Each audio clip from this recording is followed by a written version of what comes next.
প্রিয় সাংবাদিক ভাই বোনেরা, আমি শামসুল আরেফিন, জগন্নাথ বিশ্ববিদ্যালয় ছাত্র দলের সদস্য সচিব। আমাদের যে জগন্নাথ বিশ্ববিদ্যালয়ের দাবি দেওয়া আদায়ের জন্য যোগ্য ঐক্য হয়েছে, তার অংশ হিসেবে আজকে আপনাদের সামনে যমুনার সামনে উপস্থিত হওয়ার দ্বিতীয় দিনে আমরা আমাদের কর্মসূচির ব্যাপারে কথা বলবো।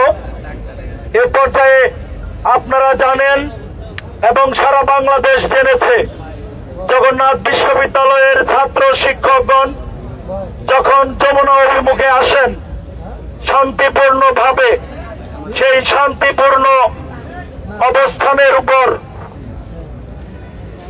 অতর্কিতভাবে আমাদের উপর হামলা করা হয়। প্রিয় ভাই ও বোনেরা, বিগত ফ্যাসিস্ট সরকার বিদায়ের পর টানা সপ্তমবারের মতো বেস্ট টিস্যু পেপার ব্র্যান্ড হিসেবে স্বীকৃতি পেয়েছে বসুন্ধরা টিস্যু। বিশ্ববিদ্যালয় পর্যায়ে 24-এর গণঅভ্যুত্থানের সরকারে জগন্নাথ বিশ্ববিদ্যালয়ের সাথে এটি একটি ন্যাক্কারজনক ঘটনা।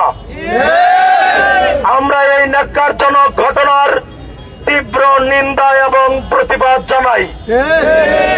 আমরা সর্বসম্মতভাবে এই সিদ্ধান্তে উপনীত হয়েছি যে আমাদের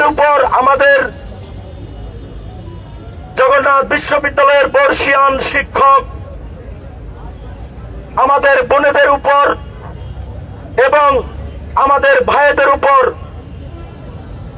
জগন্নাথ বিশ্ববিদ্যালয়ের সাংবাদিকদের উপর হামলার কারণে আমাদের তীব্র মনোবেদনা সৃষ্টি হয়েছে, আমাদের হৃদয়ে রক্তক্ষরণ হয়েছে। সেই লক্ষ্যে এই হামলার দিবসকে 14 মে এই বুধবারকে আমরা কালো দিবস হিসেবে ঘোষণা করছি, জগন্নাথ বিশ্ববিদ্যালয়ের কালো দিবস হিসেবে ঘোষণা করছি।